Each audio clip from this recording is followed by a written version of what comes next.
Thy name, thy kingdom come, thy will be done in earth as it is in heaven. Give us this day our daily bread, and forgive us our debts as we forgive our debtors. Lead us not into temptation, but deliver us from evil. For thine is the kingdom, the power, and the glory forever. Amen.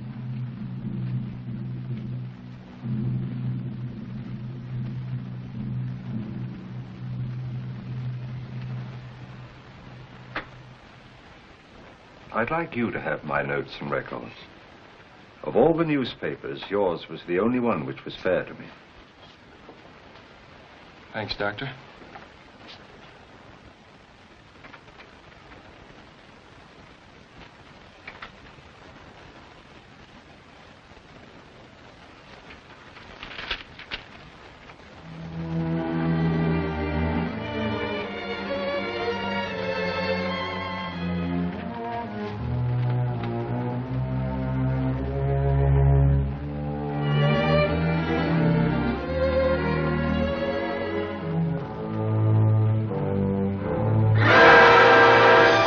The 13th. This morning, my old friend George Kingsley was conducting his class at the University of Newcastle.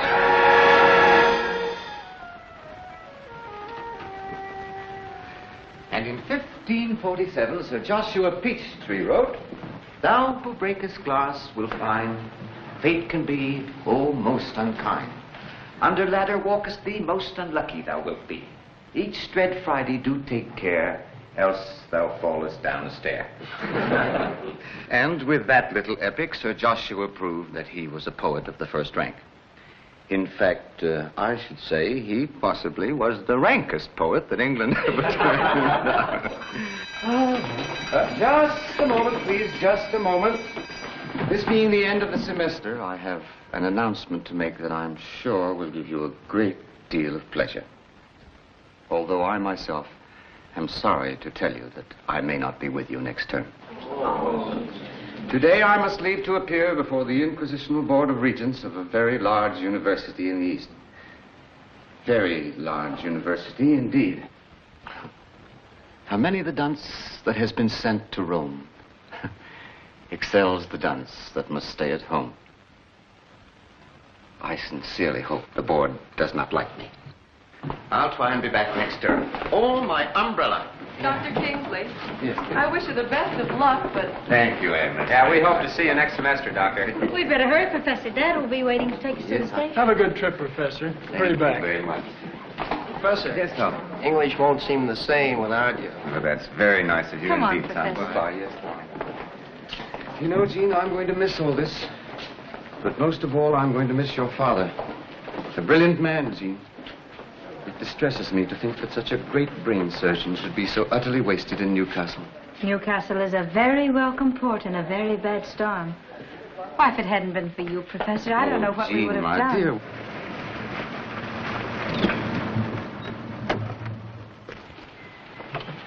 Well, Margaret, you don't know how sorry I am to see you and George leave. You've befriended Jean and me in so many ways since we came to live here. We're going to miss you too, Ernst. Thank you, Margaret. Here they are. Hello, darling. Hello, Margaret. Ernst, if I could only drive, I'd never impose on you like this. It's a pleasure, George. It's rather a mixed one, you know. We hate to see you go. Hello, Dad. Oh, I knew I'd forgotten something. As usual. What now? Ernst, would you mind stopping at the students' cleaning shop? My one and only hat is there. And a professor must have dignity when he goes to the city lesson.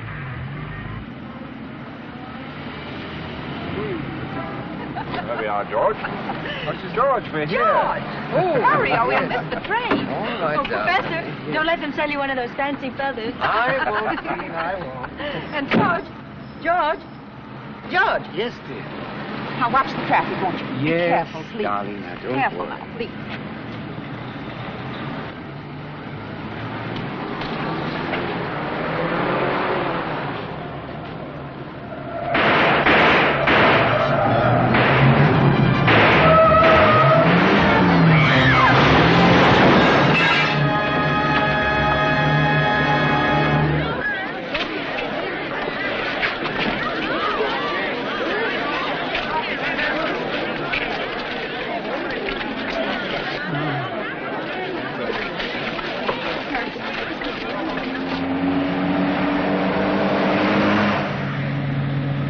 Canon now belongs to the history of crime.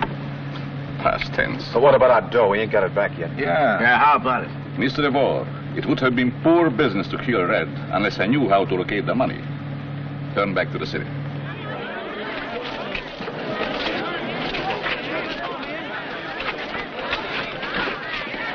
Ernst. He's going to be all right, my dear. Now, you go home with Jean and I'll call you later. We'll be waiting, Dad. Come on.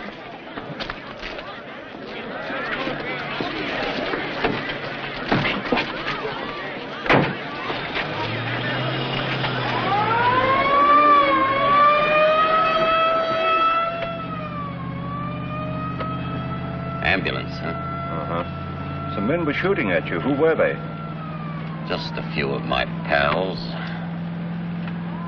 How bad am I hurt? A few minor cuts on the scalp, that's all. Any pain? No, not much. Who's the other customer? The man you ran down. He's dying. Softy, huh? Did those guys get away? Yes. And pull the bell cord of this bus. This is where I get off. I'm going rat killing. Hey, I'm tied down. What is this, a pinch?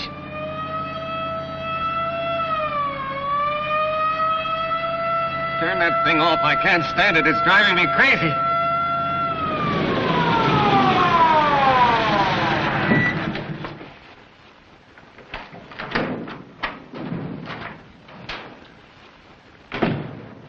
It's no use, Sovac. Kingsley has compound frontal and parietal fracture and severe concussion of the cerebrum. Just a matter of hours or minutes.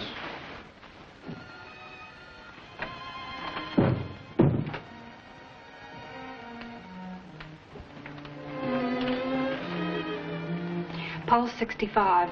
He's in a coma.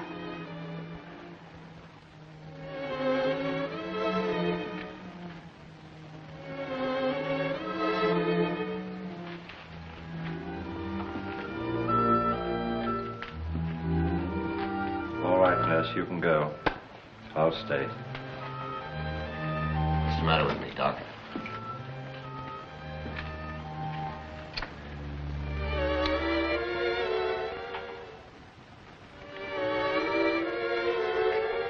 Thanks. What's the matter with me, Doc? I can't feel nothing. My legs are there, but I can't feel them. Your spine is broken. You're paralyzed. Pull me through, Doc, will you?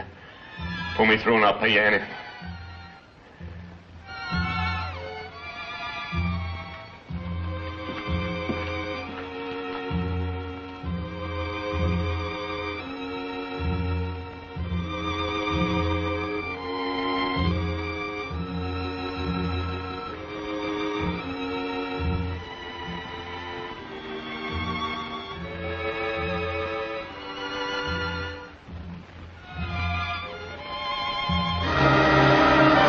The only possible way to save George Kingsley's life is by a brain transplantation, an operation I performed successfully on animals. This is a dangerous and illegal operation, but a chance to make a great scientific discovery and perhaps save my friend's life.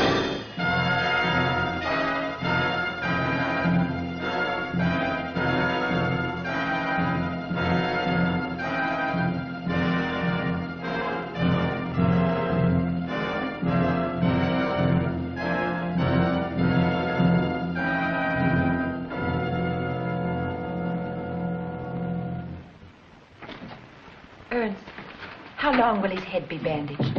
Oh, not long now. Dr. Sovak, Yes? two gentlemen want to see you. Who are they? They are detectives, I believe. I'll see them. Excuse me, please. I'll be right back, George. A miraculous recovery, Mrs. Kingsley. Amazing. It's Cannon, all right. Well, Doctor, the head injuries caused death?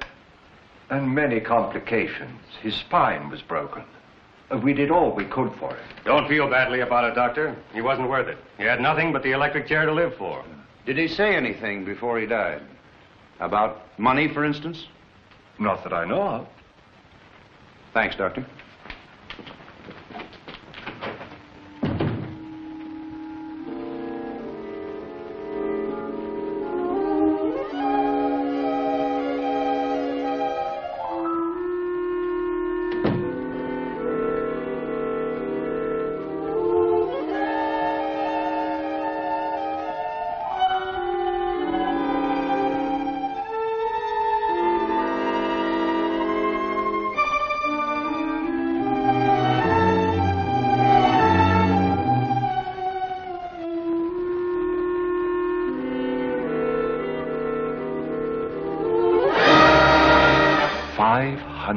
$500,000. With that money, I could build my own laboratory and continue with my experiments.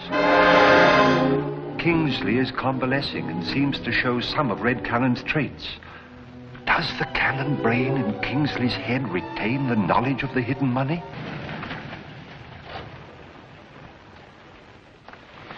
I've been waiting to see you, Ernst. I'm worried about George. He just doesn't seem himself. Why, he's getting stronger every day, isn't he? Physically, yes, but his mental condition doesn't seem right. He's irritable. Flies into a rage for no reason at all. That isn't like George. No, it isn't. He has been acting strangely lately. I don't think I'd be too alarmed about it, though, if I were you. Well, I hope you're right. I think so. You're late today, Ernst. Come and sit down and talk to me. I'm feeling very low. Will you have some tea? No, thanks. The trouble with you is you're feeling too well. Too well? I used to think that a long period of convalescence would be like an ocean voyage.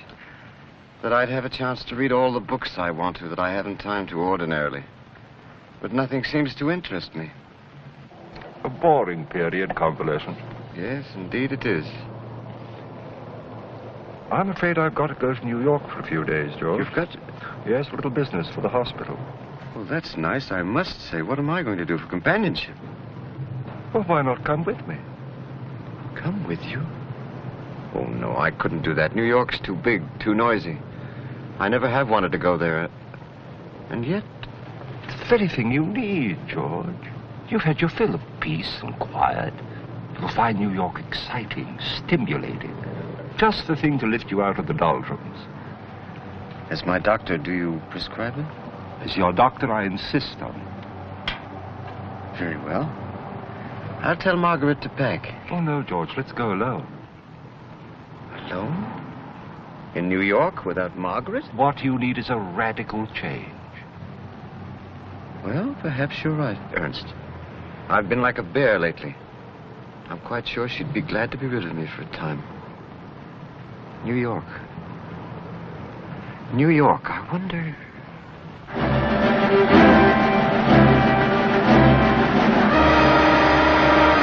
I'm taking Kingsley to Red's old environment. In fact, to the Midtown Hotel, which Cannon used as his hideout.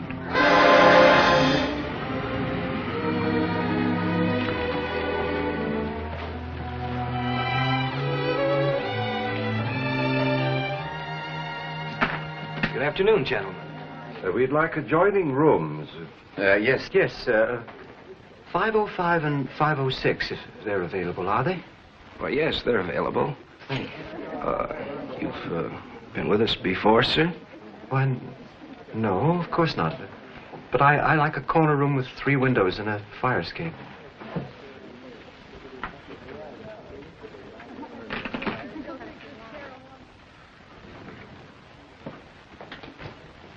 This way, gentlemen.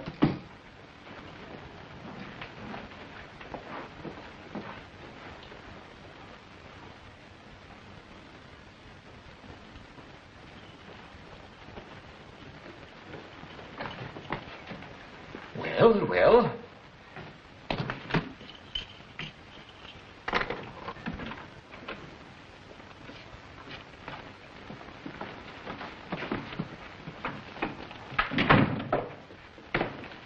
I'm in the next room, Ernst.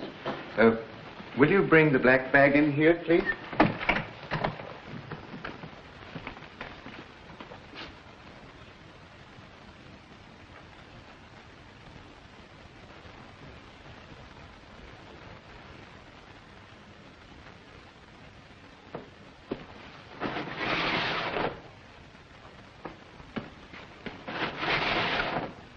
You sure picked the room with a history, Mr. Kingsley. Oh, really? But you see, history is not my subject. I don't mean that. I'm talking about Red Cannon. He hid out in these rooms for nearly 6 months from cops, G-men, and his own gang. Nobody in the hotel suspected him, but his gang got wise and Red tried to run out. They caught up to him in some small town in the sticks. Imagine when we found out who he was, and him with nearly $1 million hidden away. Say, the manager locked himself in here and took these rooms apart. Yes. But he's still the manager, so I guess he didn't find it.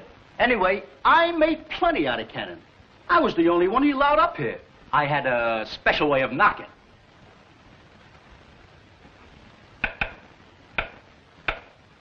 Yes, sir. That's it. Thanks.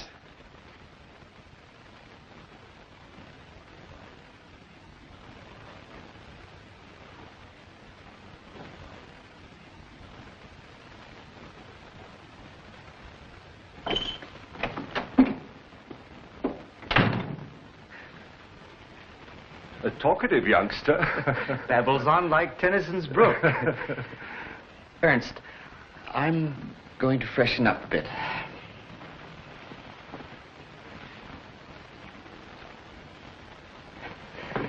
And then let's go out. Let's do the town. You know what I mean. A good dinner and perhaps a bottle of wine. Splendid, George. I'll get changed and then we'll go. I chatter as I flow to join the brimming river. For men may come and men may go, but I go on forever.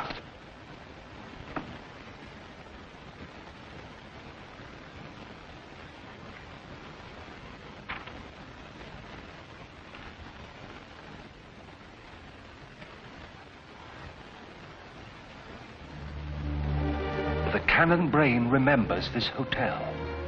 Will it also remember Red's friends? Miller, Kane, DeVore, and Marnie. I'm taking Kingsley to the Club Royale where he'll see Sonny Rogers, Cannon's former sweetheart. My kisses captured your lips, but never reached your heart. Last night I thought you loved me dearly. And I was An old-fashioned. George, I'm ready for anything. Do. Yes, sir.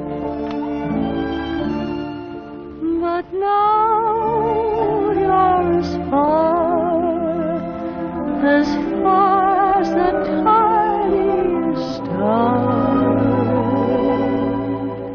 I find the singer rather interesting, don't you, George?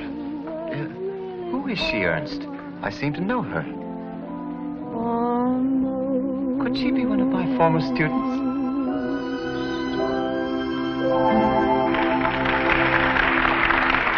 I really am surprised, George, that you're pretending to know the singer. Oh, come now, Ernst. I'm a college professor, not a college boy. All these people here on pleasure bent. And pleasure brings as surely in her train remorse and sorrow and vindictive pain, as William Cowper says.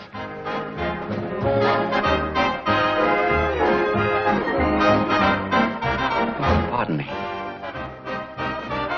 Sure.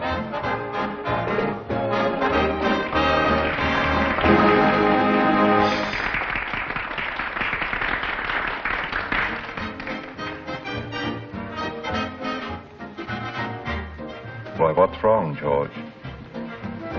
My head, Ernst. That pain again. I can't stand it. We'll leave instantly.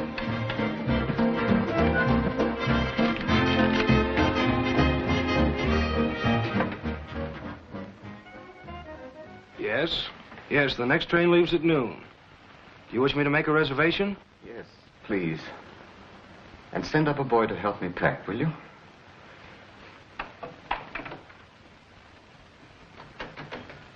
Well, good morning, George. You slept late. But my sleep doesn't seem to refresh me.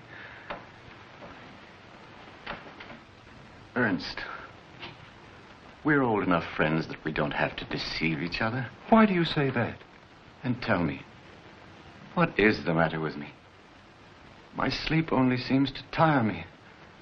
And I'm haunted by the most horrible dreams. A perfectly normal reaction to the shock of your accident, George. Come in.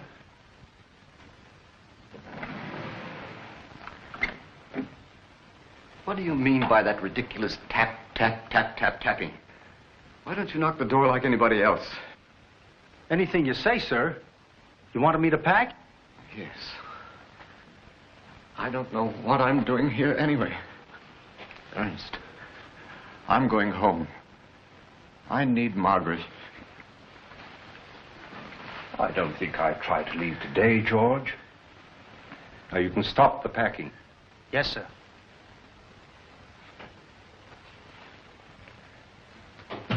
I don't think you're well enough to travel. Now, let's wait and see how you feel tomorrow.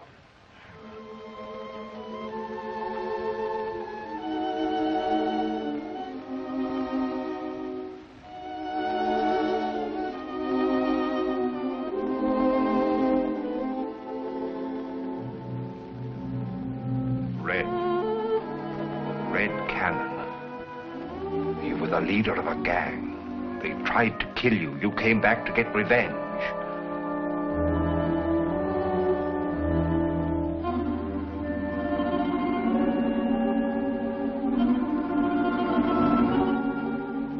Red, do you remember the name Marney? Marney. He's the one who took your place. Marney, Miller, Kane, DeVore. Why did they try to kill you, Red? To get your money? But they didn't find it, did they?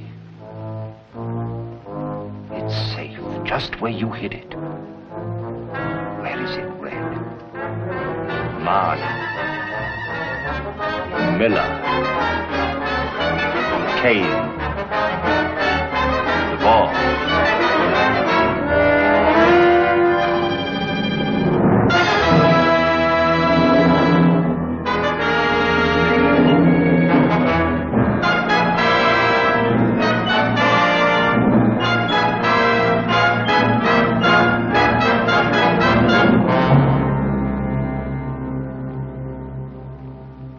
Hotel.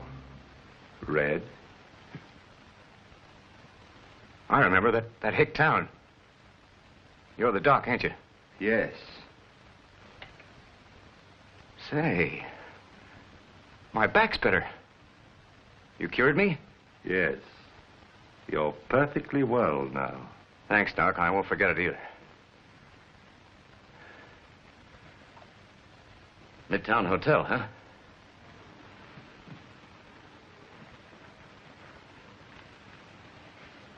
How'd I get here? You asked me to bring you. I must have been out of my head. Like every copper in town will be looking for me. I've got something to tell you, Red. Oh, yeah? What? You were smashed up in an accident, you remember? I had to operate to give you another body. You had to do what? What are you talking about?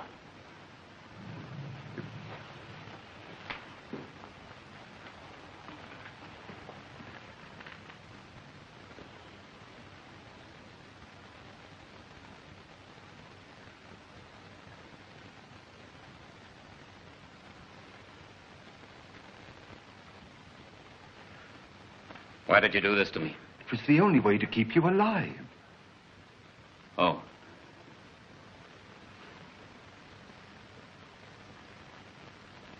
Why, Doc, you're a genius. But you could have given me a better chassis. I never saw plastic surgery like that before. I used the body of the other man who was dead. Yeah. It was the only way to save you. Say, wait a minute.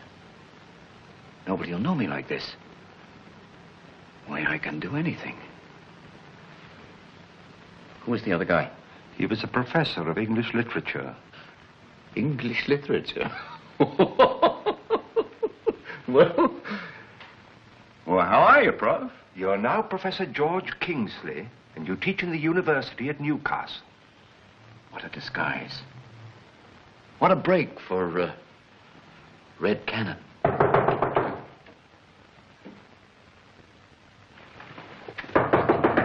Come in.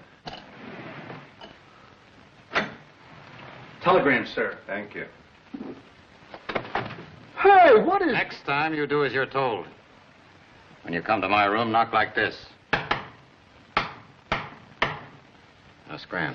Yes, sir. Next time.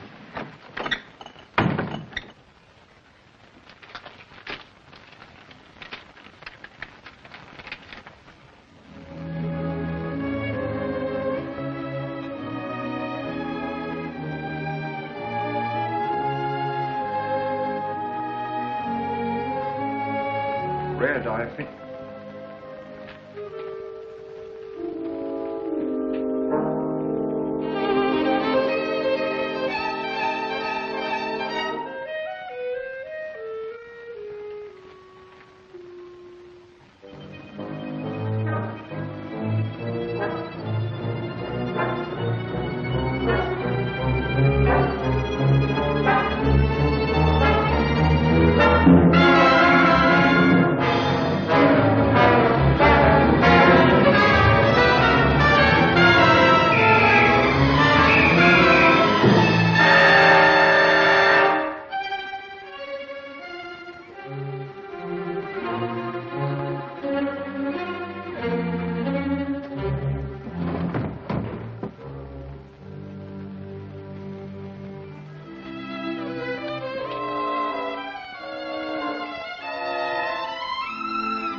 Good morning, sir. I'll take them.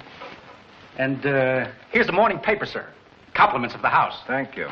Say, you sure get around, mister. From the looks of those clothes last night, it would seem like you fell into a cement mixer. That'll be all. Yes, sir.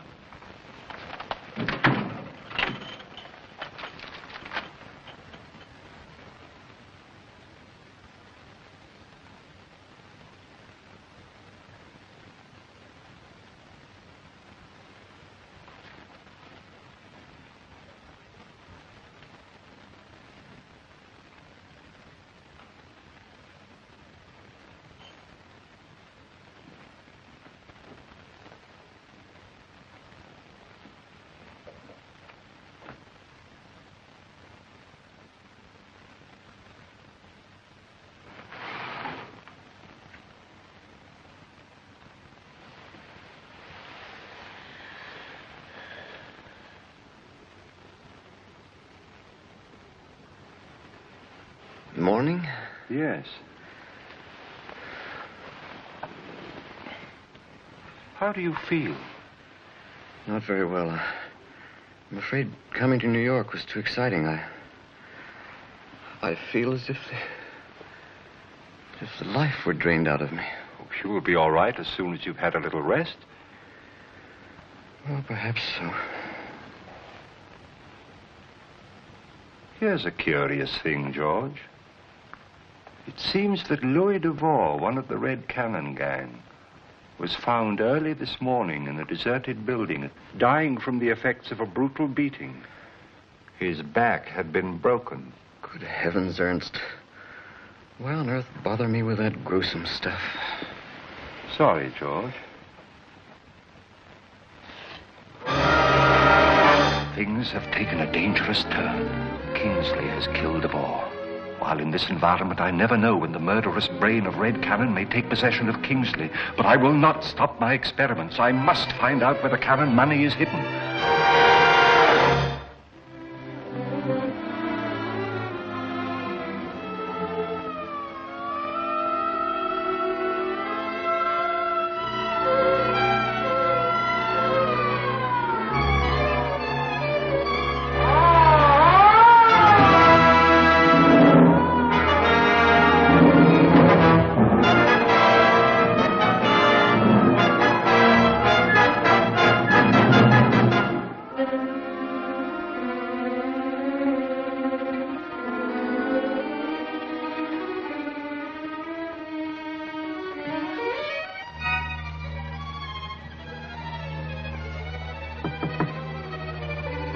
Ready, George?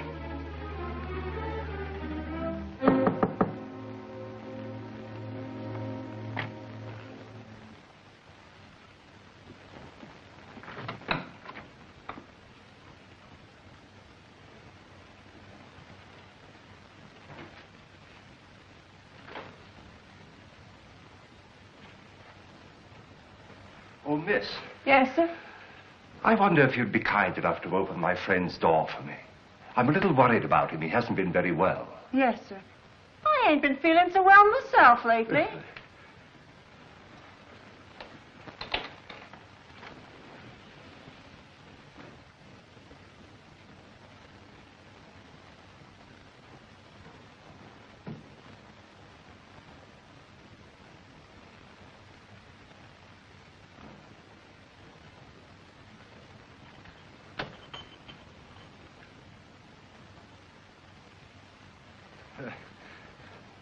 Evidently, my friend has gone out.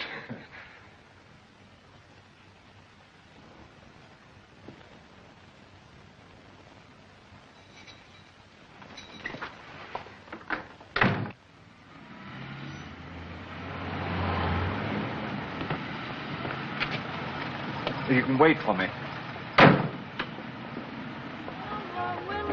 No, thank you. I was here the other night with a friend. The rather middle-aged gentleman. That's right. Has he been here tonight? I don't think so. Oh, wait a minute. There was a gentleman that looked like him at the bar. At the bar? Oh, no. On second thought, it couldn't have been your friend. And besides, that man left a little while ago, sir. Oh.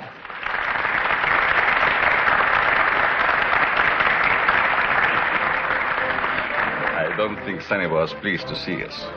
Why are we wasting time fooling around here? Didn't you see that newspaper picture of the boar's battered body? So maybe they'd kill us after us, too. A good deduction. But who would want us dead, except some friend of Red's? And who would know about Red Cannon's friends better than Sonny? That's right. Tell your nerve to stop doing nip-ups. Marnay will handle this. You will handle this, Kay.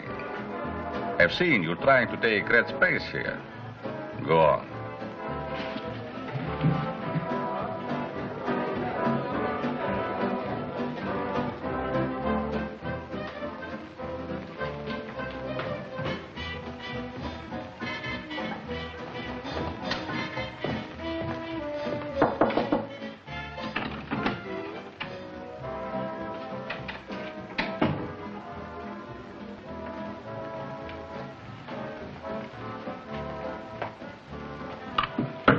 I didn't have any part of DeVore's killing. Nobody said you did. And everything's just lovely. I'd like to see you at your apartment after you get through. Maybe if we put together what you know about Red and what I know, it'll add up to some money. Say, if I knew anything about $500,000, do you think I'd be working in this joint? We'll go over all that later. Like it? Sure. It's yours. Tonight.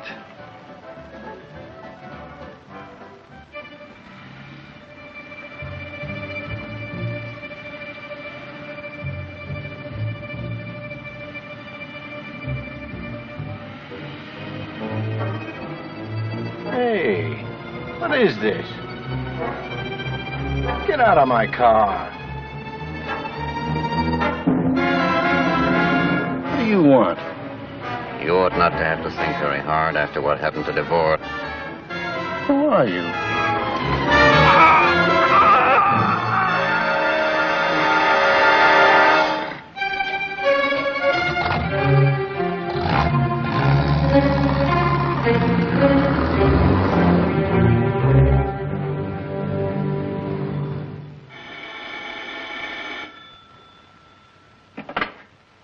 Hello, Bill. Who is it? Who was it sent you that money to get out of that trouble in Chicago? Red.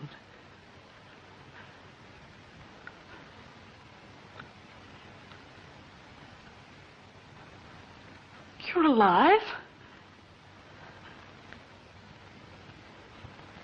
Oh, yes. I'll be right up.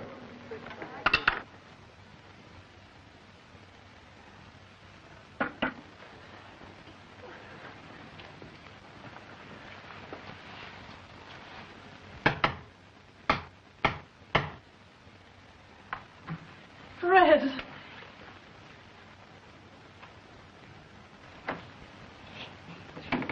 Well, of all the... Don't speak. Don't even move. Just let me look at you. It's great to be back, Sonny. Why did you move the piano? You know I always liked it in that corner. How do you know about that? Well, surely you didn't think I'd forget in 2 short months. Are there any cigarettes in the door? Yes.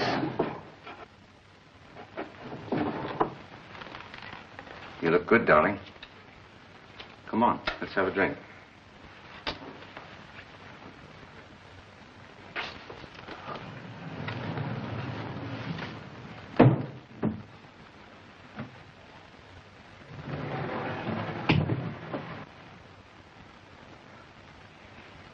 Nothing touched, eh? Good girl.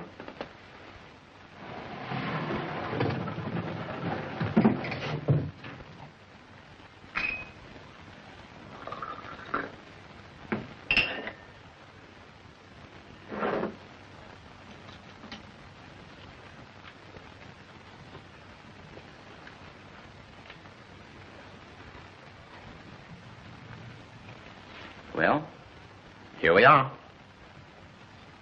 How do you like the trimmings?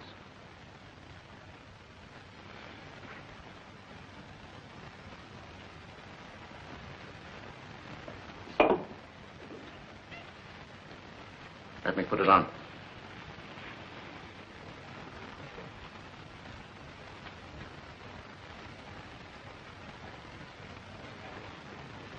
How did you get it?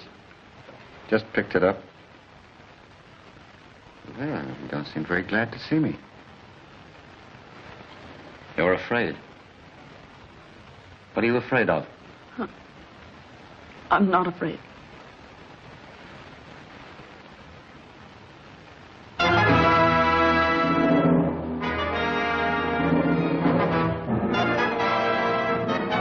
Cannon must be jumping with joy in his grave the way his boys are getting knocked off. All right, boys. About the DeVore and Kane murders. You know, they were both Cannon's men. We've always believed that his own gang was responsible for Red's death. Can some friend of his be systematically killing off his murderers? A dead gangster has no friends. Now, I want you to go out and find Marney and Miller. Yes, sir. Okay. Take a couple of men with you and check the Ritz Manor apartments.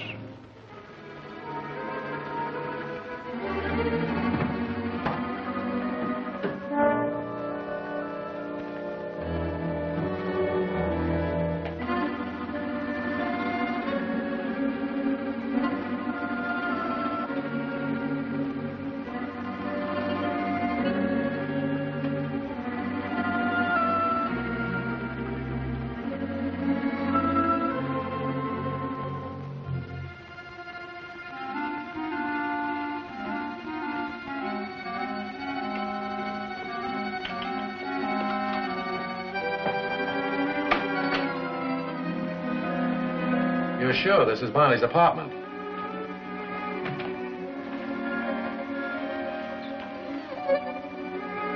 Oh, good afternoon.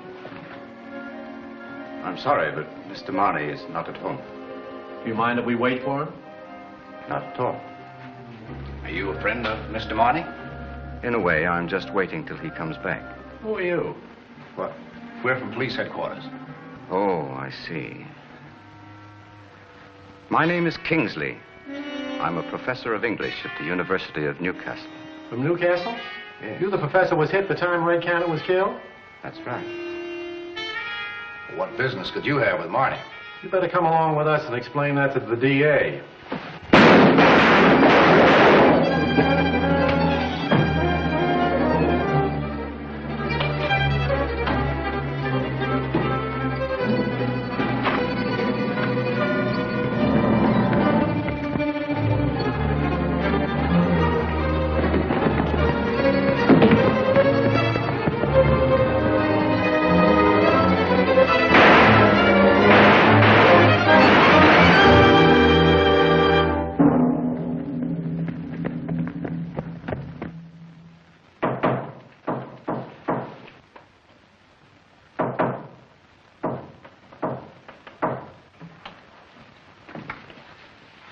Good morning, Sonny.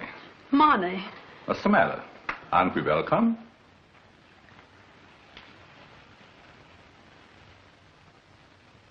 So Kane was here last night. Well, I had a date with him, but he didn't show up. The police found his body this morning, strangled. Yeah, and his back was broken, just like DeVore's. Well, I don't know anything about it. No, if Kane wasn't here, where did you get that watch? Well, I expected him, but somebody else came and gave me the watch. Who? He said he was Red Cannon. What did you drive up in? A hearse? Try again. And be a little more believable.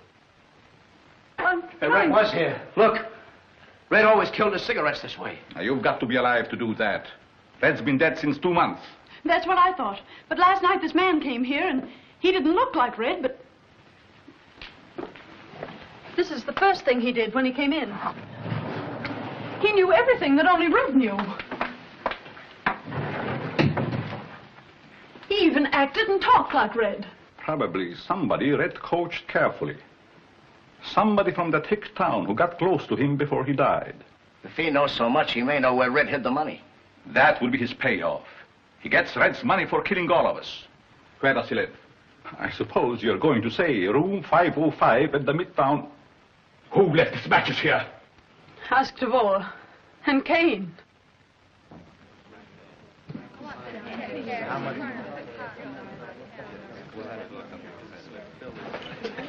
Thank you. Any word of Professor Kingsley? Nothing, Doctor.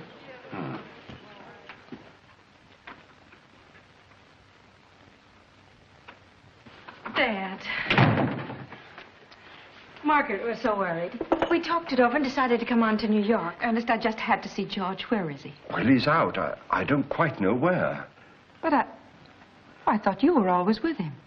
I'm afraid you're not going to like this, Margaret, but I'm going to be quite blunt with you. When George was convalescing at home, you were a marvelous nurse. Well, I did what I could. Exactly. When he turned his head, you were there to adjust the pillow. If he reached for a glass of water, you were pouring it for him. Sorry, I couldn't have done more. But that was just the trouble. If you'd kept it up, you'd have been a permanent invalid. Well, why didn't you tell me? Oh, naturally, I didn't want to hurt your feelings. And fortunately, George himself rebelled in time. And that's why you brought him to New York alone with you. Of course, my dear. He had to have a change. Has it helped? Is he better? Yes, he is, but we must still be careful. Now, I suggest that you allow him to remain here till he's perfectly ready to go home of his own accord. And don't try to see him. Oh, but... Now, you and Jean go up to your rooms and get some rest and take the first train out for Newcastle in the morning, huh?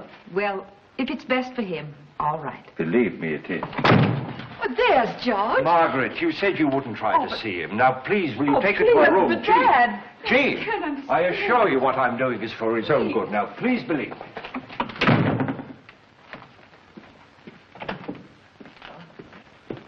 Who were the women? Never mind that. Why, what's happened to your shoulder? I got nicked. Who were those women? My daughter and your wife. My what? Oh, Kingsley's, huh? Well, get him out of here. I don't want any dames around here. Let me see. You've been shot. Yeah. Fix it up, will you? How'd you get it? The coppers shot me. It's only a scratch. How'd you get it? Well, don't ride me. It's your fault anyway. Mine? Yeah. You told me to use this Kingsley gag. Well, I pulled it and it didn't work. Where were you? In Marnie's apartment. They tried to question Professor Kingsley and I wouldn't stand for it. Killed them? Well, what do you think? Come on, get to work. You fool. They'll catch you before we get the money and... What money? What do you know about the money? Why, You know too much, Doc. Just a minute, Red. You kill me, what becomes of you? You think you're Red Cannon, don't you? But whose body are you wearing? Well, you told me... Exactly. George Kingsley's. Professor of English Literature at Newcastle. How'd you like to be George Kingsley for good? What do you mean? You're walking around in Kingsley's body, all right. But part of your brain is his, and you can't control it. That's not true. You killed DeVore. Last night, you murdered Kane in his car outside the club. I saw it. Remember? But do you remember how you woke up? In this very room, you woke as Kingsley. Complaining of nightmares, not knowing why you were here. I can't think. What's happened to my brain? I can't remember. Of course you can't. And if I hadn't forced you back into Red Cannon, you'd have gone to Newcastle as Kingsley for the rest of your life. Stop it. I can make you forget you ever were Red Cannon. Stop it, I tell you.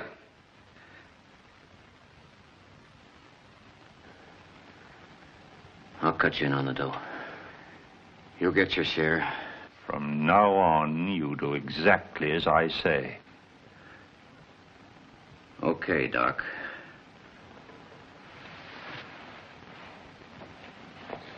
Now I'll fix that shoulder. It's no use, Jean. I'm not going home in the morning, not unless George goes with me. But you told Dad you... I don't care what I said. When George came in, your father practically ran me out of the room. He's trying to conceal something. No, Margaret. I'm going to see George now. And if Ernst tries to stop me, I'll call a New York doctor. Margaret, I'm sure you're worrying over nothing. But I'll go talk to Dad. There you are. Okay. Nice job, Doc. It's not safe to stay here too long. You get that money tonight. Maybe you're right. I'll get going right away. Professor King... Dad. Jean. Dad, he didn't even know who I was. Oh, nonsense, Jean. And the way he looked. He was like Professor Kingsley, and yet... Dad, what is back of all this? Haven't you guessed? The operation I performed was a brain transplantation. Then his brain... Is partly the brain of Red Cannon. Dad, your best friend. Oh, you couldn't. I saved his life, didn't I? Well, what's the good of that if you've turned him into a criminal? My only thought was to keep him alive, I swear it. But when I saw signs of the gradual awakening of the Cannon brain, I knew I'd made a great discovery for science. Cannon's a gangster, a murderer. All right.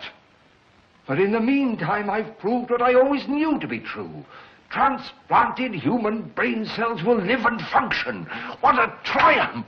Think of it. I'm not a scientist, Father. I can only see you destroying your best friend. Oh, it's too late to think of that. But you must. Think what you're doing to him and Margaret. Oh, he'll be all right.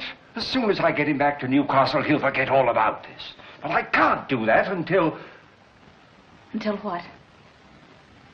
Until the experiment is completed. You've got to take him home tomorrow. Why? Because it's the only human thing to do. Margaret is suspicious. She threatens to call in a New York doctor, then the truth is bound to come out. Don't forget, Dad, you had no legal right to operate. It means prison. And every chance you might have had for a career in this country is lost.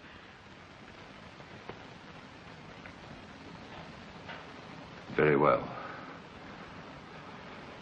Tell Margaret we'll go back to Newcastle in the morning.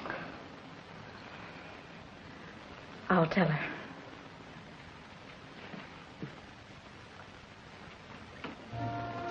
Gang killer slays 2 detectives. You'd think the police would catch that killer by now. A guy like that must be a lunatic. If I got one look at him, I could tell his type. Same, sir.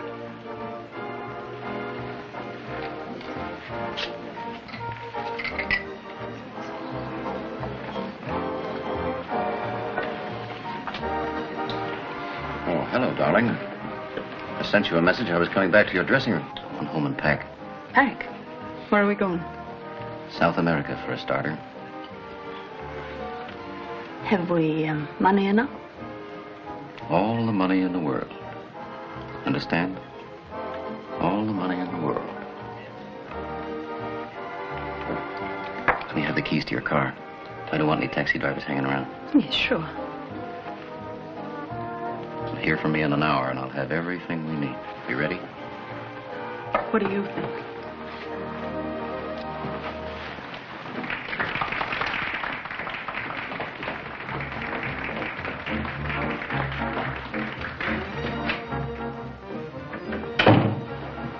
He wants me to run away with him. He's going to pick up the money now. Good. I knew he would. Sooner or later, we'll get it and split it 3 ways. Well, that's all right with me. I'll point him out to you.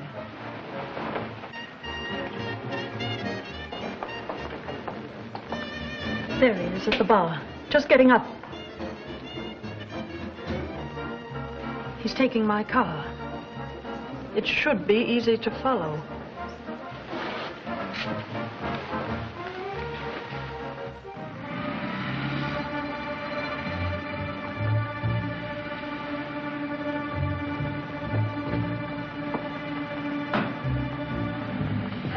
How do you figure this guy? The way Red got hit, he couldn't have told everything he knew before he died. I only know that Red is planted in a graveyard, and I'm not afraid of anyone else. And me neither. Only knowing this guy knows everything Red knew, and it gives me the creeps. He's leading us to $500,000.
We'll take that box. Go ahead and shoot if you want to dive 200 feet for it. The money is what we want. Hand it over, and we'll give you a break. Okay. Come and get it. Keep him covered.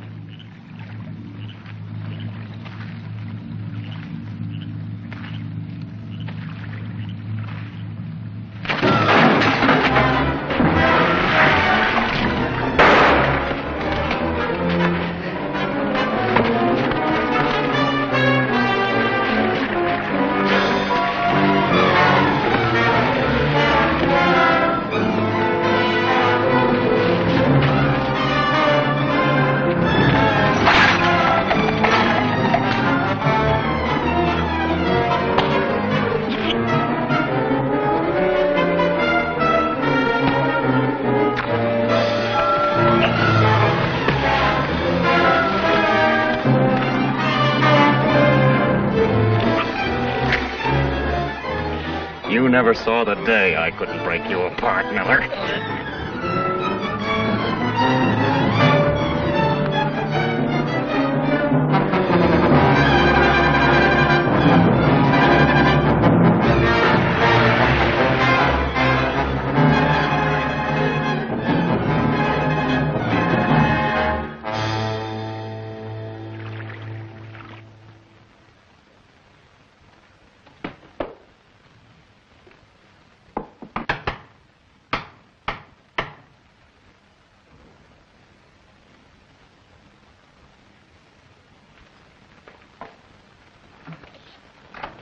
What's happened? Where's Miller? Get me something to open this. Hurry.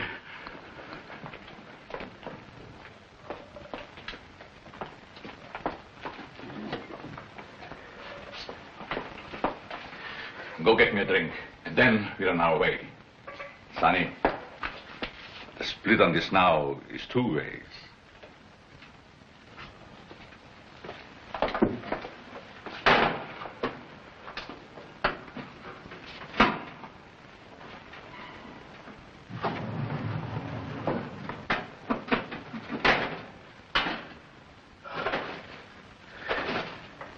Sonny.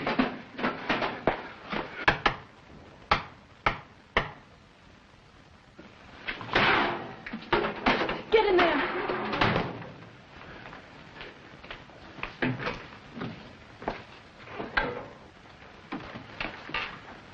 Oh, you're late.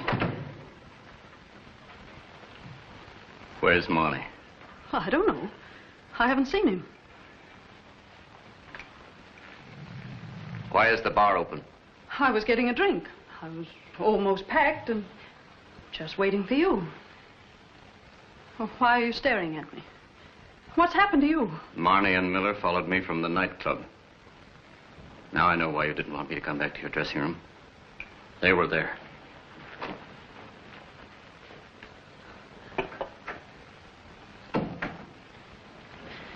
Red, what are you looking for? Don't you believe me? I haven't seen Marnie for 6 months.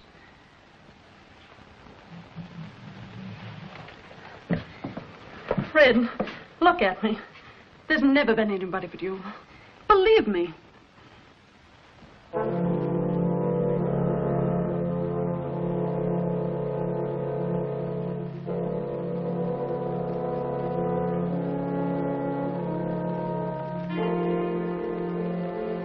What were you saying?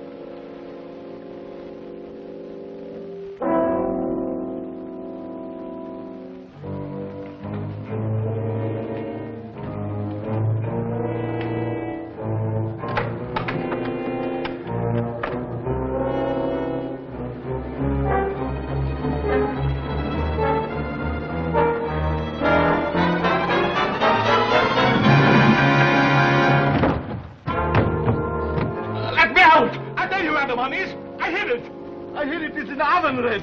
It's in the oven. Let me out. I tell you where the money is. It's in the oven. Let me out. Let me out. Let me out.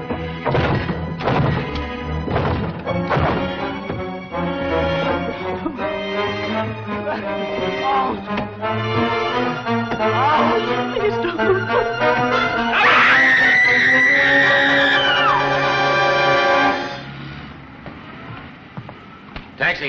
Yes, sir. Where to? Wesley Airport. Yes, sir. Pardon the order. A hack driver that works all night shouldn't have kids. All night you work your heart out for the little woman and the little darling. All day long while you're trying to snatch 40 winks, the old lady slams the doors. The kids chase each other in out of the room. One kid jumps up on the bed, hops on your stomach. Daddy, tell me a story. Tell me a funny story. I knock him out of the bed. He screams. The old lady calls me a tramp. Home sweet home. I'll kill him. Shut up. I don't like gabbly taxi drivers.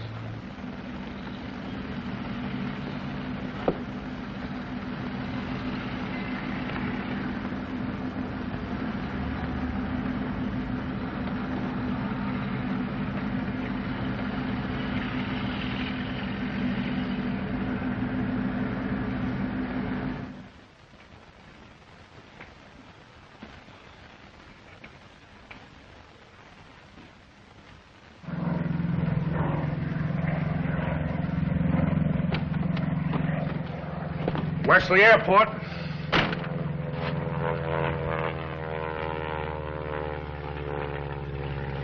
Wesley Airport. What? Wesley Airport. Drive me to the Midtown Hotel. Midtown Hotel. It's a crazy business, but it's a living.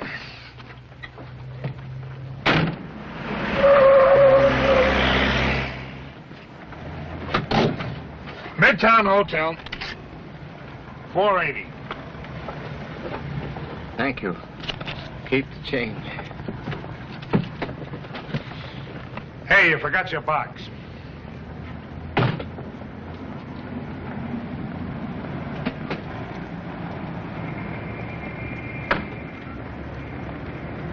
$1,000.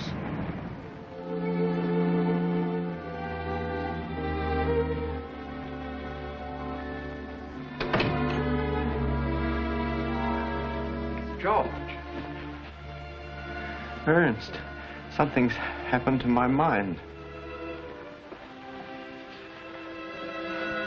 I found myself in a taxi, and I don't know how I got there.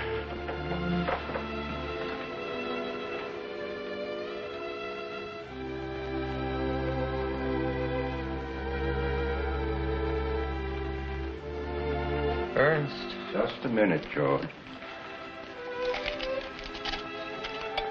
You know, Margaret and Jean are here. Margaret? Here? Yes. Now, drink this.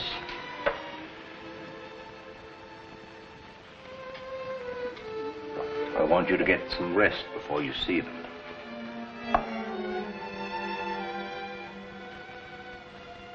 Now, don't worry about a thing. Tomorrow, everything will be all right.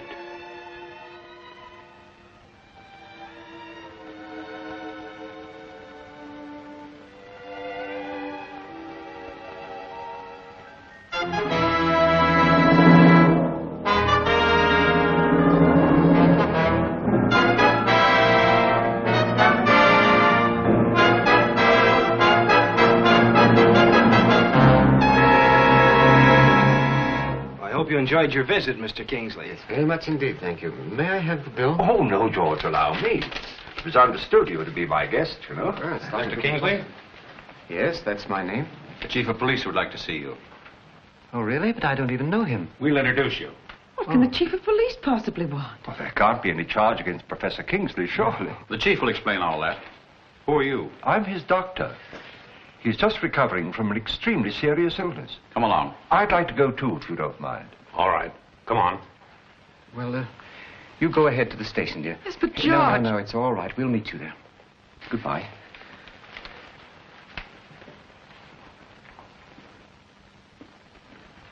This is Mr. Kingsley, Chief, and his doctor. Sit down, gentlemen. Oh, thank you very much. A cab driver tried to change this at the bank. Circumstances are so unusual, we're holding him for investigation. $1,000? Look, Ernst, $1,000 bill. They really exist. The cab driver said you gave him that for a tip. The cab drivers? That's a kingly gesture. I'm sure you honor me, but $1,000, why, that's almost 6 months' salary. Bring the driver in. What's your occupation, Mr. Kingsley? I'm a professor of English literature.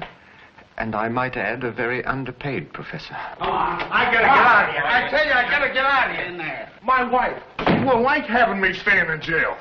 Is this the man that gave you that $1,000 bill? How do you do? Him? Does he look like a grand note to you? The guy I was talking about was a gangster who pushed me in the face. Can you imagine him pushing me in the face? Oh, no. That's all, Mr. Kingsley. Sorry to have inconvenienced you. Thanks for coming in. Thank you. We've barely time to catch the train, George. Yes. Back in Newcastle, the Red Cannon brain has become completely dormant. Kingsley has returned to his classroom. And now I can actually bring to a realization my plans for a great laboratory and give the world the benefit of my scientific knowledge. Thus, you see, the Elizabethan novel was a minor passing form and fed the drama of the period, which, I might add, devoured it avidly. I'm going to let you go a little early this afternoon. Early, but not immediately. And I'm quite sure you'll all be glad to hear that tomorrow we're going to have a quiz on the past 2 weeks' work. I must apologize for not giving you your full hour this afternoon, but my closest friend, Dr. Sovak, is leaving Newcastle.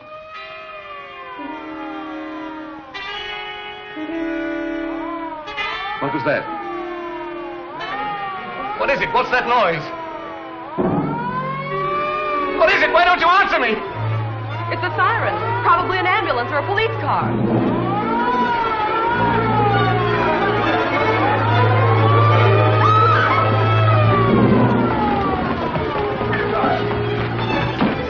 Come on, maybe we can help you. What can we do?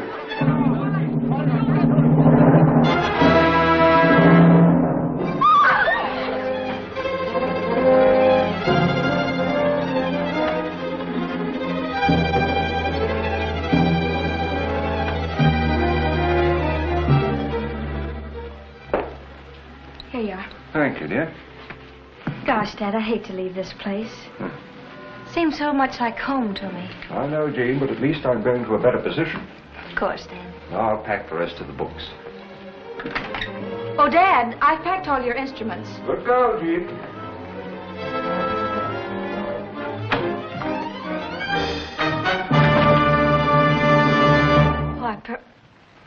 Where is he? Where's the doc? I want my dough. Where is it? You know where it is. You're sneaking away with it. What do you Yes, mean? you do. Tell me where it is. Dad! Stop it. Fred!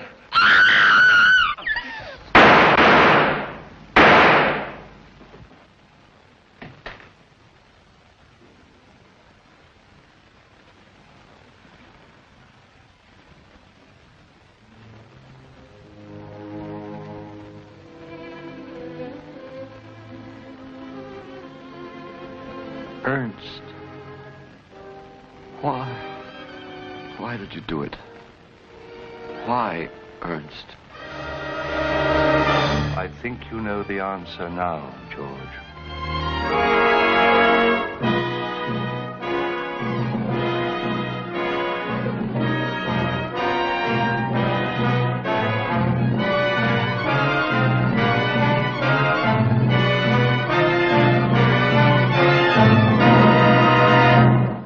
I pronounce this man dead.